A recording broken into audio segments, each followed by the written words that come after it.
அந்த மாதிரி எல்லாம் இருக்கிற சான்ஸ் இல்லையே. எல்லாருக்கும் வணக்கம். ரொம்ப சந்தோஷமா இருக்கு என்னுடைய படத்து மூலமாக எல்லாரையும் சந்திக்கிறதுல. வாங்க நிக்கில் முருகன் சார். எல்லாரும் உங்களை பற்றி சொல்றாங்க, ஹீரோயின் வேற சொன்னாங்க. ஆனா இன்னைக்கு இவருடைய சிரிப்பு பார்க்க சந்தோஷமா இருக்கு. நேற்று சிங்கத்தை சதிச்சிட்டீங்களப்பா. நேற்று ஃபுல்லா பாட்டு பாடிருந்தாருன்னா என் வீட்டு கண்ணு குட்டி என் மறக்காம சர்ப்ரைஸ் பண்ணுங்க. தேங்க்யூ.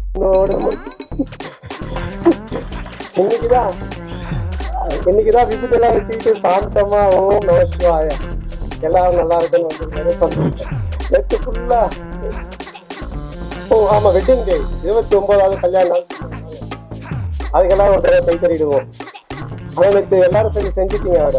அவர் நேற்று அந்த பாட்டிலே தான் இருந்தாரு. இந்த படத்தோடைய டைட்டில் வச்சு பாத்தீங்கன்னா ஒரு என்ன சொல்றது, படையப்பா படத்துல ஒரு டைலாக் வரும். மாப்பிள்ளை அவர் தான், ஆனா அவர் போட்டுக்க வேட்டி சட்டை எந்த அப்படின்வாங்க. அந்த மாதிரி இங்க நான் தான் கிங்கு, படத்தோட ஹீரோ நான் தான். அந்த டைட்டில் அவருக்கு தான் கரெக்டா இருக்கும். ஏன்னா மதுரை அன்பின் இங்க நான் தான் கிங்குன்றது தான் கரெக்டா இருக்கும். நான் அவ்வளோ பவர்ஃபுல்லான ஒரு ப்ரொடக்ஷன் கம்பெனி அவங்க. கோபுரம் ஃபிலிம்ஸ், தமிழ்நாட்டுடைய சின்ன கோபுரம். அன்பு சாரு அல்லல்ல குறையாத அட்சய பாத்திரம். திறமரில் எவ்வளோ நாளும் அழிக்கலாம். ஸோ அப்படிப்பட்ட ஒரு மனிதர் அவரு. அவருக்கு இருக்க கெப்பாசிட்டிக்கு அண்டர்டேக்கரே கூட்டு வந்து அண்டர்வேர் போட்டு ஒரு கமர்ஷியல் படம்லாம் எடுக்கலாம். அவ்வளோ பவர் இருக்கு, கெப்பாசிட்டி இருக்கு. அவர் கூட்டம் வருவாங்க. ஏன்னா நான் அவருடைய ப்ரொடக்ஷன் கம்பெனி, அவருடைய கம்பெனி கோபுரம் ஃபிலிம்ஸ்ல பார்த்துருக்கேன். அங்கே வந்து வராத ஹீரோவே இல்லை, ஹீரோ உட்காராத ப்ரொடியூசர் இல்லை, உட்காராத டைரக்டர்ஸ் இல்லை. தமிழ் சினிமா எல்லாருமே அங்கே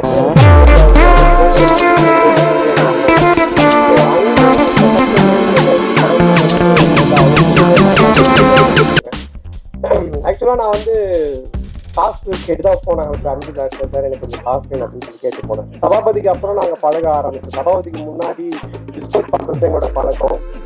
ஆனா அதிகமா பேச மாட்டோம். அதுக்கப்புறமா சபாபதி ஃபினான்ஸ் பண்ணாரு. அப்புறமா ரொம்ப க்ளோஸ் ஆன போன்ல ஜாலியா பேசிட்டு இருக்கோம். அதுக்கப்புறமா நான் காசு கேட்டு போனேன். எனக்கு ரொம்ப பிடிச்சிருச்சு அவருக்கு. என்ன சந்தானம் என்ன விஷயம் கேட்டாரு. இல்லை சார் இடம் வாங்க போறேன், வீடு கட்ட அப்படின்னு. அப்போ சொன்னாரு, எப்பவுமே வந்து கடன் வாங்கி மட்டும் வீடு வாங்குறதோ இடம் வாங்குறதோ வாங்காதீங்க. நிறைய பேர் லோன் சொல்றாங்க. அதனால இந்த காசு நீங்க அட்வான்ஸா வச்சுக்கீங்க, இன்னும் இடம் வாங்க என்ன வேணுமோ சொல்லுங்க, நான் ஹெல்ப் பண்றேன், நம்ம படமா பண்ணுவோம் அப்படின்னு என் மேல ஒரு நல்ல அபிப்பிராயத்துல தான் இந்த விஷயத்த பண்ணாரு. ஏன்னா அவரு ரொம்ப சீரியஸா, ரொம்ப டஃப்பா, ரொம்ப வேற மாதிரிலாம் வெளியே பேசுவாங்க, இல்லை பார்ப்பாங்க. பட் நெருங்கி பழகிட்டா எவ்வளோ ஜாலியான ஆளு, எவ்வளோ அன்பானவர்ன்றத நான் சொல்லி ஆரம்பத்துல சொல்றேன்.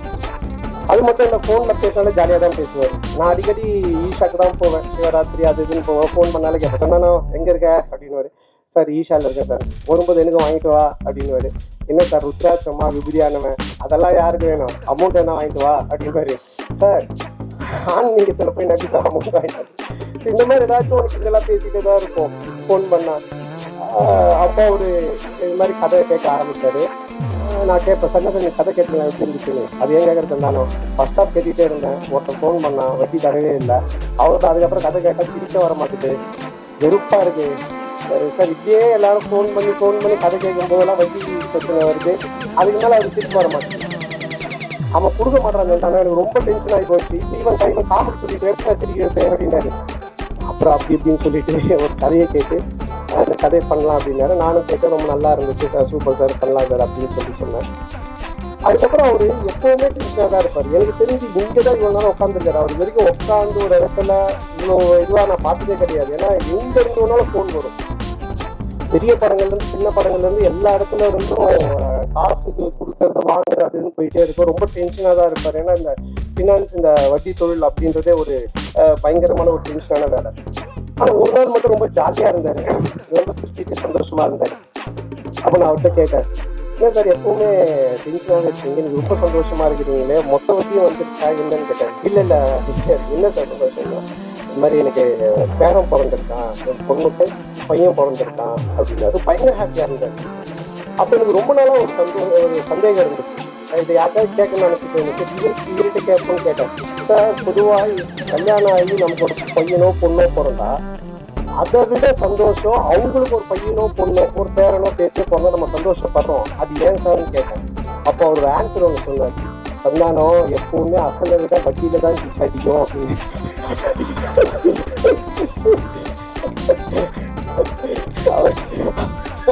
இந்த மாதிரி நிறைய போன்ல நாங்க பேசி பஞ்சஸ். அப்ப நான் நினைச்சேன் சார் இதுக்கு நீங்க தான் கரெக்டான ஆளு, உங்களை அடிச்சுக்க ஆள் கிடையாது சார் அப்படின்னு சொல்லிட்டு. ஸோ அப்படிப்பட்ட ஒரு ஜாலியான மனிதர். அவரோட சேர்ந்து இந்த படம் பண்ண ரொம்ப சந்தோஷமா இருக்கு.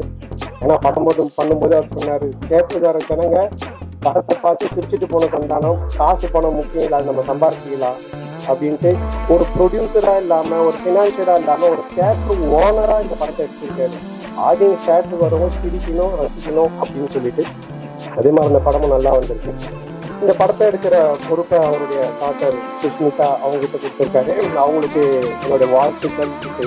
ஃபர்ஸ்ட் படம் அது என்னுடைய படத்து மூலமா அவங்க ப்ரொடியூசரா வர்றது எனக்கு ரொம்ப பெருமையா இருக்கு.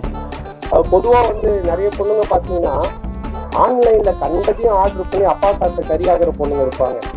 ஆனா சில பொண்ணுங்க அப்பா கொடுக்குற காசை சேர்த்து வச்சு பிரோஜனமா ஒண்ணு பண்ணுவாங்க. அதுல செகண்ட் கேட்டகரி தான் நம்ம ப்ரொடியூசர் சுஷ்மிதா. ரொம்ப பொறுப்பா எங்க செலவு பண்ணணும், எப்படி பண்ணணும், இதை எப்படி ப்ரொமோட் பண்ணணும், இந்த படத்தை எடுத்துட்டு போய் எப்படி சேர்க்கணும் அப்படின்றது ரொம்ப கவனமா ரொம்ப டெடிகேஷனா பண்றாங்க. ஸோ அவங்க ஒரு மிகப்பெரிய ப்ரொடியூசர் லிஸ்ட்ல கண்டிப்பா நிற்பாங்க. ஸோ அவங்களுக்கு என்னுடைய நன்றி. அண்ட் தென் இந்த படத்தினுடைய மியூசிக் டைரக்டர் இமான் சார், அவரும் என்ன மாதிரி தான் ஒரு ஆன்மீகவாதின்றதை விட ஒரு கடவுள் பக்தி உடையவர். எல்லாமே ஆண்டவர்லாம் சொல்லிட்டு இருப்பாரு. எப்படி ஒரு சாப்பாட்டுக்கு சால்ட்டு முக்கியமோ அது மாதிரி ஒரு படத்துக்கு சாங் ரொம்ப முக்கியம். அந்த சாங் ஹிட்டுனால அது ஒரு 60% ஹிட்டான ஃபிலிம் அப்படின்ற ஒரு லிஸ்ட்டில் போய் ஏறிடும். அதுலேயும் அந்த ஆல்பமே ஹிட்டுனா ஒரு 80% அந்த படம் ஹிட்டு அப்படின்ற மாதிரி இருக்கும். ஸோ அது மாதிரி இமான் சார் ரொம்ப அற்புதமான சாங்ஸ் போட்டுக்கிட்டு இருக்காரு. நான் மெலோடி ஒன்று இருக்குது அப்படின்னு சொன்னார் அனுப்பு சார் என்கிட்ட. அப்போ நான் கேட்டேன், நன்றி சார் பண்ணுறதுல எனக்கு வரவே வராது சார், ஏதோ ஆர்டருக்கு அதில் விட பரவாயில்ல சார். அப்புறம் இல்லை நீங்கள் நல்லா வரும்னு இமான் சாரை சொன்னாங்க. இது வரைக்கும் நான் ஹீரோவா பண்ண படங்கள்ல இருந்து வேற ஒரு டைமென்ஷன்ல எனக்கு கொண்டு போன பெருமை இமான் சார் தான் சேரும். ஸோ அவர் கொடுத்த அந்த ஒரு மியூசிக்கோடைய ஒரு ஸ்ட்ரென்த்து தான் என்னை ஒரு மாதிரி பண்ண வச்சுது. அதை ரொம்ப பியூட்டிஃபுல்லாக கல்யாண் மாஸ்டர் எடுத்தாங்க. மற்ற 2 சாங்கும் பாபா பாஸ்கர் சார் எடுத்தாங்க. அவங்களுக்கு என்னுடைய நன்றியை தெரிவிச்சுக்கிறேன்.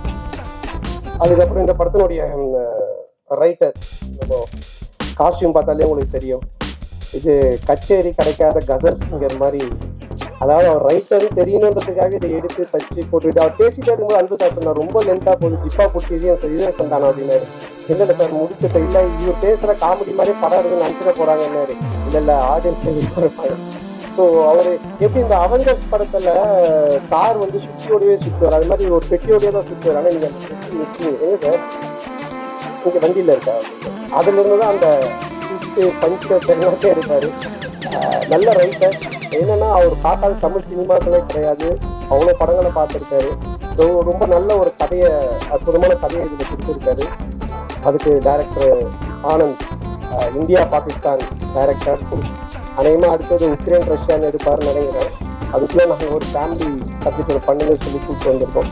ரொம்ப நல்லா டைரக்ட் பண்ணியிருக்காரு. இந்தியா பாகிஸ்தான்ல ஒரு ஃபேமிலி, ஒரு எமோஷன்ஸ், அதில் காமெடி இருக்கும். அதே மாதிரி இதுலேயும் எனக்கு ஒரு எமோஷனும் வச்சிருக்காரு, ஒரு ஃபேமிலி ட்ராமாவும் அழகாக செட் பண்ணியிருக்காரு.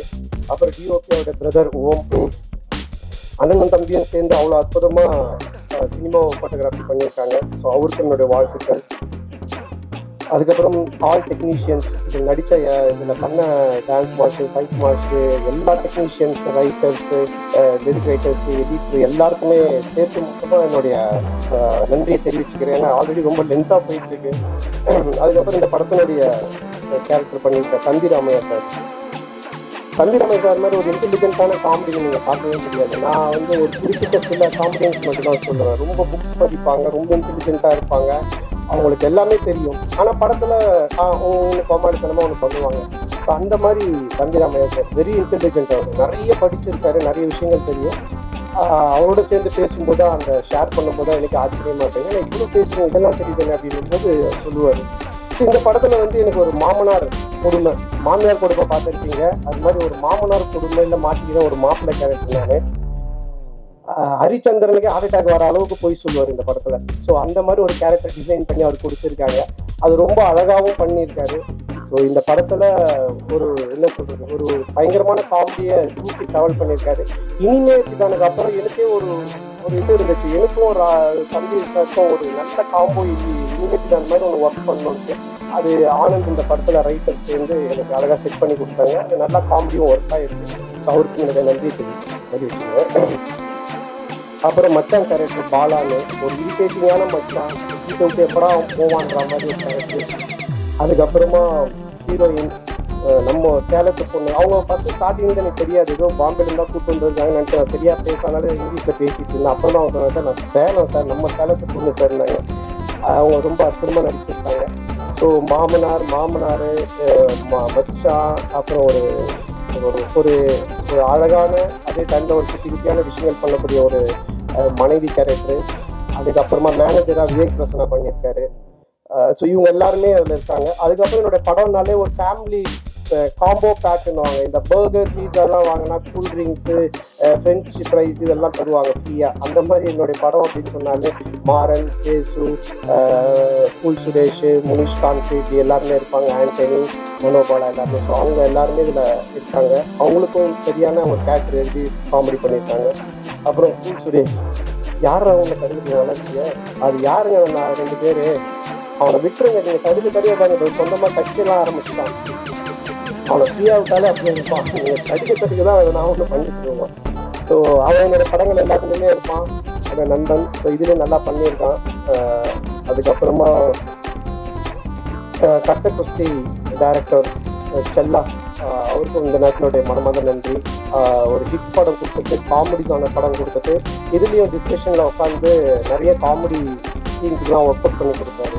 அவருக்கு என்னோட மனமார்ந்த நன்றி. அப்புறம் இந்த படத்தில் ஒர்க் பண்ண அனில், மலையன் கோபி, செந்தில் சார் மற்றும் அந்த டீம், ப்ரொடக்ஷன் டீம் எல்லாருக்குமே என்னுடைய மனமார்ந்த நன்றி தெரிவிச்சுக்கிறேன். இப்போல்லாம் நீங்கள் பார்த்தீங்கன்னா, இப்போ இந்த படமே பார்த்தீங்கன்னா 90s கிட்ஸை பேஸ் பண்ணி தான் எடுத்திருக்கோம். என்ன விஷயம் அப்படின்றத நீங்கள் பார்த்தீங்கன்னா, உலகத்திலே 2 பிரச்சனை உள்ள ஆளுங்க தான் இருக்காங்க. ஒன்று, ஏன்டா கல்யாணம் பண்ணோம் அப்படின்னு வாழ்ற ஒரு குரூப்பு, எப்படா எங்களுக்கு கல்யாணம் ஆகும் அப்படின்னு வாழ்ற ஒரு குரூப்பு. இந்த 2 பேருடைய மனநிலையை பேஸாக வச்சு இதில் காமெடி பண்ணி தான் இந்த படமே எடுத்திருக்கோம். ஸோ இன்னைக்கு ரொம்ப கன்ஃபியூஷனாக தான் இருக்காங்க யங்ஸ்டர்ஸ் எல்லாருமே. அப்துல் கலாம் ஐயா சொன்னாங்க கனவு காணுங்க அப்படின்னு. ஆனால் இன்னைக்கு இருக்க பசங்க ட்ரீமை பற்றி எங்கே யோசிக்கிறாங்க? ட்ரீம் லெவனில் எந்த டீமு காசு கட்டினா காசு வருன்றதை பற்றி தான் அதிகமாக யோசிச்சுட்டு இருக்காங்க. ஸோ அதுக்கப்புறமா வாழ்க்கையோட ஸ்டேட்டஸை பற்றியே யோசிக்கிறதுல, வாட்ஸ்அப்பில் என்ன ஸ்டேட்டஸ் போட்டால் நம்ம கெத்தாக இருக்குன்னு தான் யோசிச்சுட்டு இருக்காங்க. ஸோ இப்படிப்பட்ட ஒரு மனநிலையில் இன்னைக்கு இருக்க ஒரு சுச்சுவேஷனில் இருக்கிற ஒரு 90s கிட்ஸாக இருக்கணும், 2K கிட்ஸாக இருக்கணும், என்னோட லைஃப் ஸ்டைல் எப்படி இருக்கும் அப்படின்ற ஒரு பேஸ் தான் இந்த படத்தினுடைய கதையே. ஸோ இதை ஒரு ஃபேமிலி ட்ராமாவாக ரொம்ப அற்புதமாக பண்ணியிருக்கோம். நிச்சயமாக 2 hours நீங்கள் தேட்டரில் வந்து படம் பார்க்கும்போது போர் அடிக்காது. இப்படி ஒரு குடும்பமா அப்படின்னு நீங்கள் பார்த்து சிரிக்கிற மாதிரி தான் இந்த படம் இருக்கும். ஸோ இந்த படத்தை May 10th அன்னைக்கு தியேட்டரில் வந்து ஃபேமிலியோடு பார்த்து ஜாலியாக என்ஜாய் பண்ணுங்கள். 2 hours டெஃபினட்டாக சிரித்து என்ஜாய் பண்ணுவீங்க, அதில் எந்த டவுட்டுமே இல்லை. ஹாரர் ட்ராமா பண்ணியிருக்கேன், வடக்கு ட்ராமா சொன்ன social drama, first time family drama. ஒரு மேரேஜ் ஆன ஒரு மாமனார், மச்சான், ஒய்ஃபு, மேனேஜர், இந்த டார்ச்சரில் அவன் என்ன மாதிரிலாம் வாழ்கிறான் அப்படின்றது எனக்கு ஒரு புதுசான ஒரு விஷயம் தான். ஸோ லாஜிக்கை மறந்துட்டு மேஜிக் தான் வந்து 2 hours எல்லாம் சிரிக்கலாம். வந்து பார்த்துட்டு என்ஜாய் பண்ணுங்கள்.